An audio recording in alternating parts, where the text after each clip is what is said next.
ये आकाशवाणी है। विशेष कार्यक्रम के अंतर्गत प्रस्तुत है अभ्यास श्रृंखला की दूसरी कड़ी में प्रतियोगी परीक्षाओं पर चर्चा। इस कार्यक्रम में आमंत्रित विशेषज्ञ हैं दिल्ली विश्वविद्यालय के सेंट स्टीफेंस कॉलेज के प्रोफेसर संजय राव आयदे। कार्यक्रम प्रस्तुत कर रही हैं आकाशवाणी संवाददाता विनीता ठाकुर।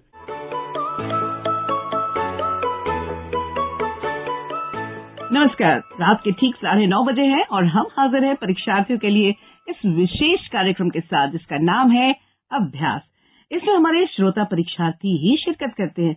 वो हमें विषय अनुरूप सवाल भेजते हैं और हम विशेषज्ञ द्वारा उनको जवाब देते हैं। इस बार का जो विषय है पॉलिटी एंड इंडियन कॉन्स्टिट्यूशन, उस पर हमारे साथ जो एक्सपर्ट हैं वो है डॉक्टर प्रोफेसर संजय राव आयदे, सेंट स्टीफेंस कॉलेज दिल्ली के पॉलिटिकल साइंस के head of the department. Sir, आपका बहुत बहुत स्वागत। धन्यवाद विनीता जी। पिछले अंक की तरह इस बार भी हमारे पास अधिक संख्या में ऑडियो क्वेश्चंस भी प्राप्त हुए हैं व्हाट्सएप और ईमेल के जरिए। तो वो सारी बातें, सारे सवाल हम आप तक पहुंचाएंगे, लेकिन अभी एक्सप्लेनर सेगमेंट है तो पहले इसको सुन लेते हैं। भारत का संविधान। जैसे जैसे भारत का स्वतंत्रता आंदोलन गति पकड़ रहा था, वैसे वैसे स्वतंत्र भारत का शासन चलाने के लिए संविधान की आवश्यकता भी अनुभव की जा रही थी। एम.एन. रॉय ने 1934 में भारत के लिए संविधान सभा का विचार प्रस्तुत किया।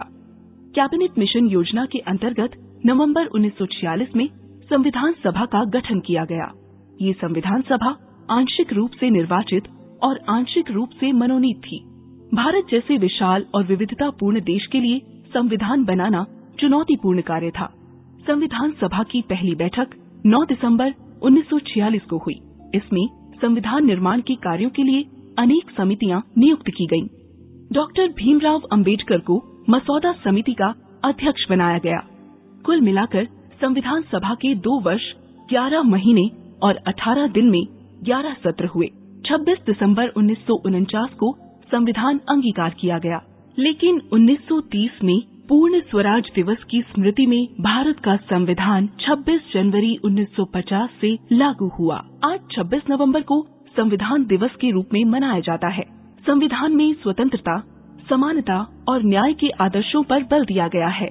ये स्वतंत्र भारत के लिए सरकार के संसदीय रूप की स्थापना करता है, जो सशक्त केंद्र के साथ संघीय प्रणाली है, और इसमें सभी नागरिकों को सार्वभौम वयस्क मताधिकार प्रदान किया गया है। भारत का संविधान नागरिकों को उन अधिकारों की रक्षा के लिए स्वतंत्र न्यायपालिका और चुनाव कराने के लिए निर्वाचन आयोग, लोक सेवकों की भर्ती के लिए यूपीएससी और सार्वजनिक भंडार के अभिभावक के रूप में सीएजी जैसे संवैधानिक निकाय उपलब्ध कराता है। ये राज्य के नीति निर्देशक सिद्धांतों के रूप में निश्चित आदर्श भी उपलब्ध कराता है, जो राज्य को नीतियाँ एवं कानून बनाते समय ध्यान में रखने चाहिए। तो ये था हमारा एक्सप्लेनर सेगमेंट। लिसनर्स है ना, उन्हें बहुत इंतजार रहता है कि उन्होंने जो सवाल भेजे हैं उसके जवाब आप लें। जी तो जरूर। बगैर वक्त जाया कि हम पहला सवाल लेते हैं। वो है अनुभव त्रिपाठी रायबरेली से। मेरा प्रश्न ये है राजनीति विज्ञान से जुड़ा हुआ कि भारतीय संविधान संघात्मक है, लेकिन वो एकात्मकता की ओर झुका हुआ प्रतीत होता है, ऐसा क्यों? अनुभव, आपने बिल्कुल ठीक कहा। कोई भी संविधान या जो है वो अपनी परिस्थितियों के द्वारा निर्मित होता है। जी। जब हमारे संविधान के निर्माताओं ने संविधान बनाने की प्रक्रिया आरंभ की, तो उस समय हमारे देश में जो परिस्थितियां थी, सामाजिक, आर्थिक, राजनीतिक, उन परिस्थितियों को और उन समस्याओं के निदान के लिए प्रावधान बनाए गए। हमें जैसे पता है कि देश का विभाजन हुआ, हमारे यहाँ लगभग 200 साल तक उपनिवेशवाद की सरकार रही, आर्थिक शोषण हुआ, तो आर्थिक समस्याएं, सामाजिक समस्याएं, राजनीतिक समस्याएं और कम्युनल राइट्स हमारे यहाँ हुए। साथ ही साथ हमें एक नए आधुनिक राष्ट्र का निर्माण भी करना था, और इन सभी बड़ी समस्याओं के समाधान के लिए अगर एक शक्तिशाली सरकार ना हो तो हम इन बड़ी समस्याओं का समाधान नहीं पा सकते। तो इसीलिए संविधान के निर्माताओं ने ये सोचा, हमें एक संघात्मक सरकार की आवश्यकता तो थी, लेकिन जरूरत पड़ने पे ये संघात्मक सरकार जो है एकात्मक सरकार की शक्ति प्राप्त कर सके, जिससे कि हमारी जितनी भी मुश्किलें थी और जो बड़े बड़े हमारे उद्देश्य थे राष्ट्र निर्माण के, वो पूरे हो सके। जी, एक यूपीएससी एस्पिरेंट हैं कृष्ण कुमार भारतीय। संघवाद क्या है तथा संघवाद का राज्य और केंद्र पर क्या प्रभाव पड़ता है? देखिए, बहुत ही सरल शब्दों में संघवाद का अर्थ होता है ऐसी सरकार जिसमें केंद्र और राज्य की सरकारें होती हैं, जो शासन की जो शक्तियां हैं उन्हें दो सरकारों में विभक्त करते हैं। लेकिन हमारे यहाँ जो संघवाद है, जिसमें हम केंद्रीय सरकार है, विभिन्न राज्यों की सरकारें हैं, और उसका एक तीसरा भी स्तर है जब हम स्थानीय पंचायती राज, वो भी है। संघवाद जो है वो प्रजातंत्र को और साथ ही साथ विकेंद्रीकरण की मूल्यों को प्रभावित करता है और इनसे प्रभावित है। तो आमतौर पे बड़े देशों में जहां पे प्रजातंत्र है, संघवाद लिया जाता है और संघवाद को अपनाया जाता है। इसे हम संघवाद कहते हैं, जिसमें एक और संघवाद का बहुत ही अच्छा जो परिणाम होता है, इसमें लोगों का अपनी सरकार, क्योंकि बड़े देशों में विविधता होती है और स्वयं की सरकार हो, स्वशासन हो, इसके लिए भी संघवाद को प्रेफर किया जाता है। तो राज्य और केंद्र सब सरकार के ऊपर जहां तक प्रभाव की बात है, दोनों के संघवाद सरकार में दोनों का जो जुरिस्डिक्शन है वो अलग अलग होता है। और इसमें ये बहुत अच्छी बात है कि केंद्र सरकार राष्ट्र के पूरे जो की समस्याएं हैं और उनके बारे में देखता है, और जो राज्य हैं वो अपने राज्य की सीमा के अंतर्गत शासन और प्रशासन चलाते हैं। जी जी जी। एक सवाल छत्तीसगढ़ से भी आया है, सुषमा है, वो पूछ रही हैं। मैं ये जानना चाहती हूँ कि प्रेसिडेंट का अपॉइंटमेंट कैसे होता है? सुषमा जी, ये देखिए, प्रेसिडेंट का जो भारत के राष्ट्रपति हैं उनका चुनाव अप्रत्यक्ष रूप से होता है। और ये एक बड़ा प्रासंगिक सवाल आपने पूछा है कि क्योंकि 2022 में जुलाई के महीने में इस बार फिर से राष्ट्रपति का चुनाव होने जा रहा है। और राष्ट्रपति का जो चुनाव होता है उस संविधान के अनुच्छेद 54 के तहत एक निर्वाचक मंडल द्वारा अनुपातिक प्रतिनिधित्व के आधार पर होता है, और इसमें एकल संक्रमणीय मत के द्वारा किया जाता है। Proportional representation through single transferable vote के द्वारा किया जाता है।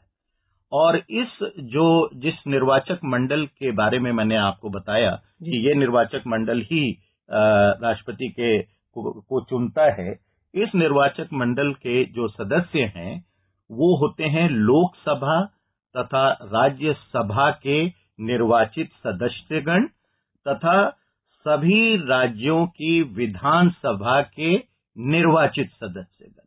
ये सारे लोग मिलकर राष्ट्रपति को चुनते हैं single transferable vote proportional representation के आधार पर। और आर्टिकल 55 यानी कि संविधान के अनुच्छेद 55 में प्रतिनिधित्व की समानता विभिन्न राज्यों के बीच स्थापित करने हेतु एक फॉर्मूला बनाया गया है, जिसमें हम लोग हर राज्य की जो पूरी जनसंख्या है उसको हम लोग विभाजित करते हैं जितने वहां पे विधानसभा की सीटें हैं, तथा उसे हम 1000 से गुना भी करते हैं। तो इस प्रकार हर निर्वाचक मंडल के जो संसद हैं सदस्य और जो राज्यों के जो विधानसभा के निर्वाचित सदस्य हैं, सभी के मतों का मूल्य निकाला जाता है। तो मैं आपको जैसे उदाहरण के तौर पे बताऊं कि जो हमारा 2017 में जो इलेक्शन हुआ था उसमें टोटल जो है 4896 इलेक्टर्स थे। ठीक है जी। और इन लोगों ने राष्ट्रपति को चुना था। तो इस बार फिर से वही प्रक्रिया जारी है। एग्जाम्स के दौरान ना बहुत प्रेशर होता है, तो आपको लगता है जैसे कि बहुत ज्यादा कंसंट्रेशन की आवश्यकता होती है, तो उसको इस कंसंट्रेशन को रिटेन करने के लिए हर का अलग अंदाज होता है। मुझे ऐसा लगता है कि अगर हम एक म्यूजिकल ब्रेक लेंगे तो वो थोड़ा हेल्प करेगा। जी बिल्कुल, है ना? क्यों नहीं। तो सुनते हैं, एक आपकी पसंद का गीत सुने या मेरी पसंद का? आपकी पसंद का। चलिए, तो पहला गीत सुनाएंगे वो लता मंगेशकर जी की आवाज में, और बहुत ही मकबूल हुआ था ये गाना, अजीब दास्तां है।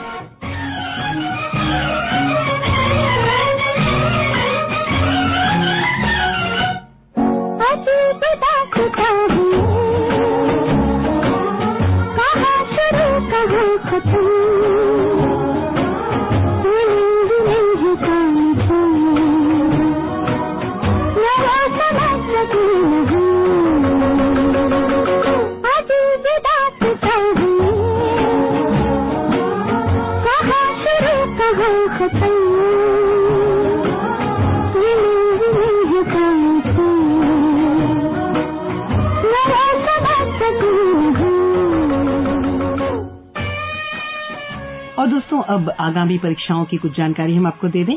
CUET 2022 के लिए आवेदन प्रक्रिया शुरू हो चुकी है और CUET के बारे में अधिक जानकारी अगर आपको चाहिए तो आप UGC के अध्यक्ष प्रोफेसर एल जगदीश कुमार के साथ आकाशवाणी पर परिचर्चा सुन सकते हैं और इस कार्यक्रम में वे CUET के विभिन्न पहलुओं को समझाएंगे और आप AIR ऐप या AIR YouTube चैनल पर ये स्पॉटलाइट कार्यक्रम सुन सकते हैं।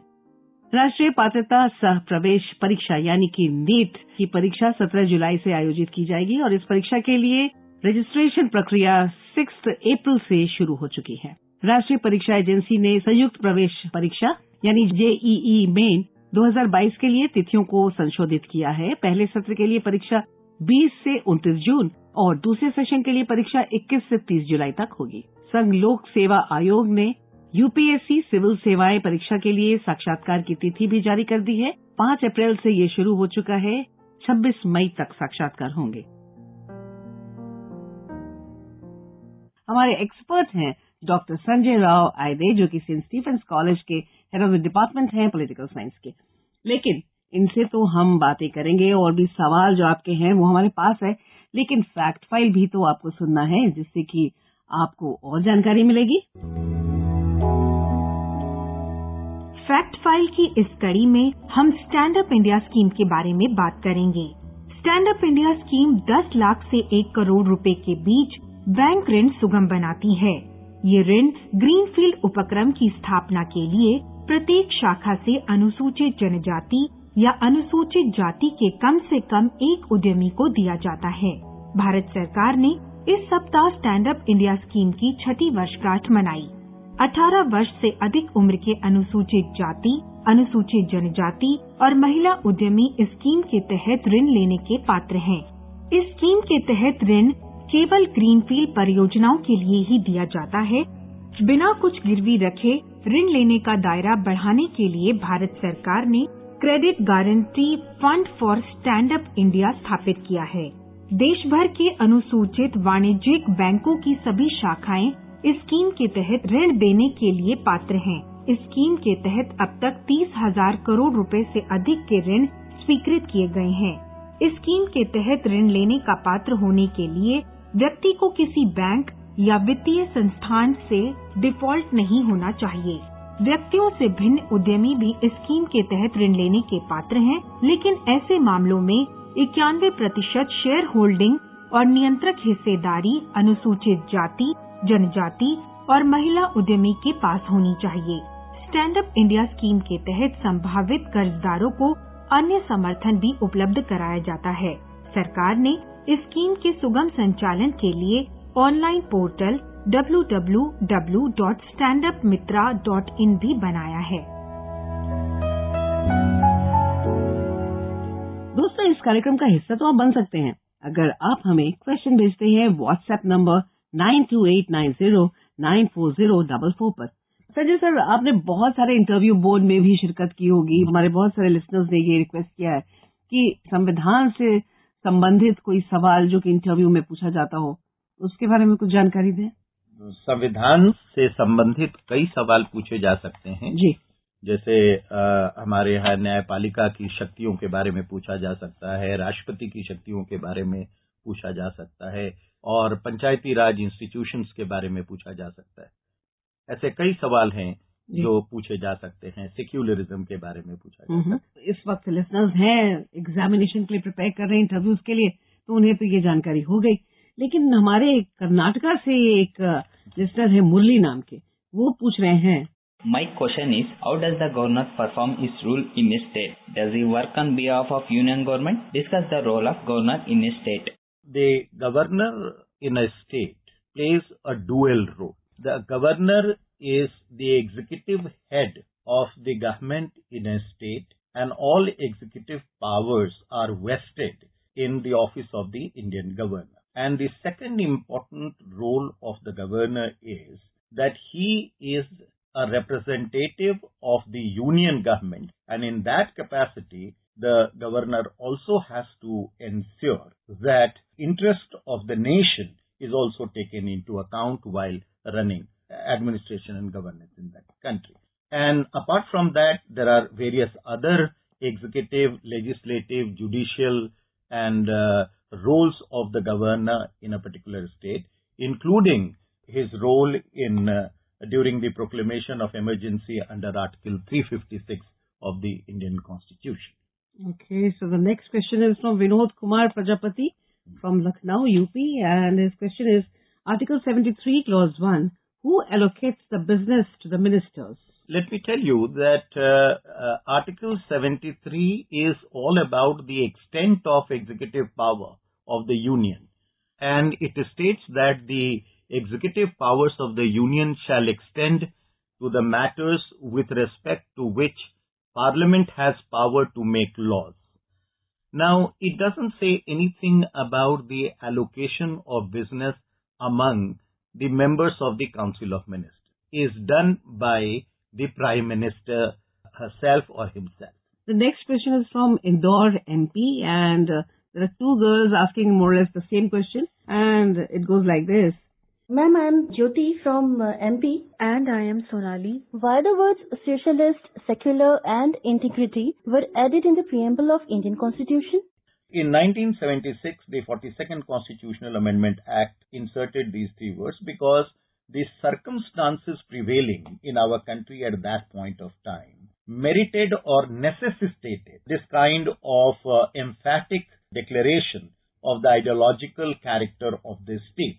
Now, we all know that in order to realize or in order to deal with the problems of poverty and redistribution of resources, many amendments were passed. Land Reforms Act was one. And right to property proved to be the most contentious right in this, fight to improve the conditions of the people in our country. And that's why there were several judgments of the Supreme Court which, in fact, tried to give a conservative interpretation of the right to property. The government of that time probably felt that right to property was proving to be the biggest impediment or obstacle on the path of, realizing socialistic principles of society. And that is why to send a loud and clear message that the state in India is wedded to the realization of socialistic principles, probably that was the reason why. And let me also tell you why the word socialist was incorporated in the preamble to the Indian Constitution. And we also had communal rights, and therefore the secular character was also stated by incorporating it in the preamble to the Indian Constitution. Okay. And 1971 war was also there. India's integrity was also challenged, and therefore the word integrity was also inserted in the preamble to this. मेरा कहना ये है कि समाजवाद की जो अवधारणा है ये हमारे डायरेक्ट राज्य के नीति निर्देशक तत्वों में बहुत ही अच्छी तरह दिखती है, लेकिन मेरा ये मानना है और काफी एक्सपर्ट्स भी इसके बारे में कहते हैं कि उस दौरान 1976 के आसपास, जब 1976 में जब 42nd कॉन्स्टिट्यूशनल अमेंडमेंट एक्ट के द्वारा ये तीन शब्द प्रियम्बल में लाए गए, उस समय जो हमारे यहाँ की परिस्थितियां थी, जो आर्थिक, सामाजिक और जो देश की सुरक्षा से संबंधित जो परिस्थितियां थी, उन परिस्थितियों के अनुसार और उन परिस्थितियों से को संभालने के लिए इन तीन शब्दों का जो है इनको इनकॉर्पोरेट किया गया कॉन्स्टिट्यूशन के प्रियम्बल में, ताकि राज्य की जो अवधारणा है और राज्य की जो उद्देश्य हैं वो पूर्ण रूप से सबको पता चल जाए। सर, अगला सवाल है आंध्र प्रदेश से प्रणवती श्री का, और वो पूछती है, मेरा प्रश्न यह है कि यूनिफॉर्म सिविल कोड क्या होता है और यूनिफॉर्म सिविल कोड कैसे फंडामेंटल राइट्स को प्रभावित करता है? देखिए, यूनिफॉर्म सिविल कोड जो समान नागरिक संहिता है, इसका बहुत ही सरल शब्दों में अगर मैं ये कहूँ तो समान नागरिक संहिता का अर्थ होता है कि सभी नागरिकों के लिए एक ही प्रकार की संहिता लागू की जानी चाहिए, जो चाहे वो किसी भी धर्म से जुड़े हुए हों। आमतौर पर जब हम समान नागरिक संहिता की बात करते हैं तो हम संपत्ति के अधिग्रहण और संचालन के अधिकार के बारे में बात करते हैं। विवाह और तलाक, गोद लेना जैसे विषय समान नागरिकता कानून के अंतर्गत आते हैं। यह कानून अभी तक लागू नहीं हुआ और इस पर बहस आज भी जारी है। और अगर आपको पता हो तो शाहबानो केस जो 1985 में हुआ था, उसके बाद इस विषय पर बहस निरंतर जारी है और गोवा एकमात्र राज्य है हमारे भारतवर्ष में जहां पे समान नागरिकता संहिता अभी लागू है। और ये कहा जाता है कि विशेषज्ञों का ये मानना है कि प्रजातांत्रिक व धर्मनिरपेक्ष आधुनिक राष्ट्रों में सभी नागरिकों को संविधान द्वारा प्रदत्त सभी अधिकारों का लाभ समान रूप से मिलना चाहिए और इसीलिए इसे जरूरी माना गया है। और अब अगला सवाल। नमस्कार, मेरा नाम सर्वेश सिंह गहरवार है। मैं हनुमाना जिला रीवा मध्य प्रदेश का निवासी हूँ। मेरा प्रश्न था कि भारतीय संविधान के अनुच्छेद 370 की निराकरण की जरूरत क्यों पड़ी व इसके बाद इसमें क्या बदलाव आए? जैसा हम सभी जानते हैं कि अनुच्छेद 370 का निराकरण हो चुका है और पूर्व राज्य जम्मू एंड कश्मीर की जगह अब 2 केंद्र प्रशासित प्रदेश हैं, जम्मू और कश्मीर तथा लद्दाख। तो जहां तक अनुच्छेद 370 के निराकरण के कारणों का सवाल है, तो कई कारण बताए जाते हैं, लेकिन जो सबसे प्रमुख कारण जो सामने आते हैं वो ये है कि ये देखा गया कि एक विशेष दर्जा दिए जाने के बावजूद भी विकास का कार्य जम्मू और कश्मीर राज्य में बहुत ही धीमा था। जी। इसके अलावा और भी प्रशासन से जुड़ी हुई कई समस्याएं थीं। मौलिक अधिकार लोगों को नहीं मिल रहे थे। जो मौलिक अधिकार भारत के संविधान के अंतर्गत बाकी राज्यों के नागरिकों को प्राप्त हो रहे थे वो वहां नहीं मिल रहे थे, लोगों को नहीं मिल रहे थे। तो विकास की जो रफ्तार थी वो बहुत धीमी थी, पिछड़ापन था और पूर्व राज्य जम्मू एंड कश्मीर के लोगों को भारतीय संविधान में दिए गए मौलिक अधिकारों का लाभ पहुंचाने के लिए तथा अन्य केंद्रीय कानूनों का लाभ पहुंचाने के लिए भी ये परिवर्तन करना आवश्यक समझा गया। इसके अलावा वहां की कानून की व्यवस्था, जैसा हमें सबको सर्वविदित है कि वहां आतंकवाद की समस्या रही है, तो कानून व्यवस्था तथा प्रशासन को सुदृढ़ करने के लिए भी ये एक आवश्यक कदम समझा गया। इसके अलावा हम सब जानते हैं कि जम्मू एंड कश्मीर एक सीमावर्ती राज्य है, इसलिए देश की सीमाओं को सुरक्षित रखने के लिए उस राज्य को भारतवर्ष का एक अभिन्न अंग बनाना भी जरूरी समझा गया था। और इसके अलावा पूर्व जम्मू एंड कश्मीर राज्य में जो लद्दाख का एरिया था, जो वहां के लोगों की हमेशा से ये शिकायत रही कि उनके हितों की सुनवाई उस राज्य में बहुत कम होती थी। जी। तो ये कुछ प्रमुख कारण ऐसे हैं जिनको ध्यान में रखकर अनुच्छेद 370 का निराकरण किया गया। और जहां तक इसके परिणामों का सवाल है, क्या क्या परिवर्तन हुए, तो हम सब जानते हैं कि इसके निराकरण के बाद 2 केंद्र शासित प्रशासित प्रदेश बन गए हैं, जम्मू एंड कश्मीर और लद्दाख। और इसके अलावा नागरिकों को सशक्त किया गया है, चहुमुखी आर्थिक विकास हो रहा है और कई अप्रासंगिक कानून जो पुराने जम्मू एंड कश्मीर के पूर्व राज्य में थे उनका अंत किया गया। स्थानीय स्वशासन की संस्थाओं के चुनाव हुए और उनके द्वारा प्रजातंत्र को लोगों तक पहुंचाया गया और अब भारत के अन्य प्रांत के लोग वहां संपत्ति भी खरीद सकते हैं। शादी के उपरांत वहां के लोगों के जीवन साथी को डोमिसाइल सर्टिफिकेट भी मिल जाएगा। जी। और इसके अलावा पूर्व राज्य के ध्वज को निरस्त कर दिया गया है। इसके अलावा जम्मू एंड कश्मीर काडर को अरुणाचल प्रदेश, गोवा, मिजोरम, यूटी काडर में सम्मिलित कर दिया गया है। और पर्यटन का विकास तो बहुत जोरों से हो रहा है। बिल्कुल, ये हम बिल्कुल। सब देख रहे हैं। तो प्लान किया जा सकता है वेकेशन वहाँ पे। जी। और अब एक सवाल आया है जी। ये शिलोंग से आया है। Hi, this is Monalisa Sun from Shillong, Meghalaya. My question is, what is the difference between parliamentary supremacy and parliamentary sovereignty? See, when we talk about the parliamentary form of government, we generally talk about two guiding principles. One is called the principle of parliamentary sovereignty, which underlines the parliamentary form of government in the United Kingdom, and the other principle is called parliamentary supremacy. Now, which is operative in India. Now, the principle of parliamentary sovereignty means that the institution of parliament is a sovereign body.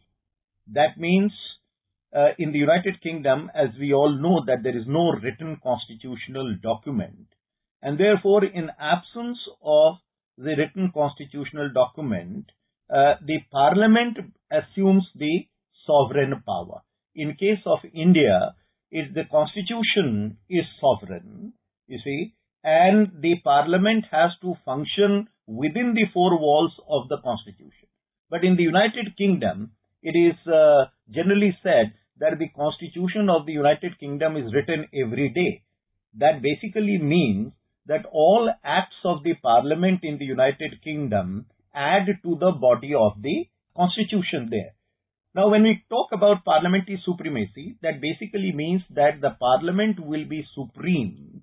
That means the Parliament also has to abide by the laws of the Constitution. पिछले अंक में हमारे पास expert Malay Nirav जी आए थे और तो उन्होंने एक सवाल हमारे श्रोताओं से पूछा था और उसका बहुत सारे लोगों ने जवाब भी दिया, लेकिन उनमें जो सबसे एप्ट और उपयुक्त रिप्लाई आया विष्णु अहिरवार सागर एमपी से। तो इसी ट्रेडिशन को सर हम आगे बढ़ाते हैं और हम चाहेंगे कि आप भी हमारे श्रोताओं से एक छोटा सा सवाल पूछे। मेरा ये सवाल है कि हम अपने प्रियम्बल में सोशलिस्ट वर्ड का प्रयोग अभी भी क्यों कर रहे हैं? क्या समय नहीं आ गया कि हम अपने प्रियम्बल से सोशलिस्ट शब्द को हटा दें? ट्रिकी क्वेश्चन है, लेकिन फिर भी हमें विश्वास है क्योंकि इस कार्यक्रम को वही सुनते हैं जो पूरी तरह से अभ्यास करते हैं, पढ़ाई करते हैं। जरूर जवाब देंगे, बिल्कुल जवाब देंगे। तो उनके जवाब का हम इंतजार करेंगे और वो हमें व्हाट्सएप नंबर 9289094044 पर जल्द से जल्द मैसेज करें, जवाब दें और उन्हें मिलेगा ई सर्टिफिकेट। और साथ ही हम ये भी बता दें कि वो हमें ईमेल भी कर सकते हैं abhyas.airnews@gmail.com पे। तो हम चाहेंगे कि आप अपने फीडबैक हमें दें। चलते चलते आपको एक और जानकारी दे दें कि हमारा अगला अंक ज्योग्राफी यानी भूगोल पर होगा और हमारी विशेषज्ञ होंगी प्रोफेसर अमृता बजाज शहीद भगत सिंह कॉलेज से। और आपके सवाल भेजने की अंतिम तारीख है 13 अप्रैल। आपसे फिर होगी मुलाकात इसी दिन इसी समय। तब तक आप अपना अभ्यास जारी रखें और कार्यक्रम सुनते रहें 100.1 मेगाहर्ट्ज यानी FM गोल्ड पर। आज के हमारे एक्सपर्ट प्रोफेसर संजय राव, आपका स्टूडियो में आने का, हमसे सारे सवालों का जवाब देने का बहुत बहुत धन्यवाद। बहुत बहुत धन्यवाद। अब मुझे यानी विनीता को दे इजाजत। नमस्कार, गुड नाइट।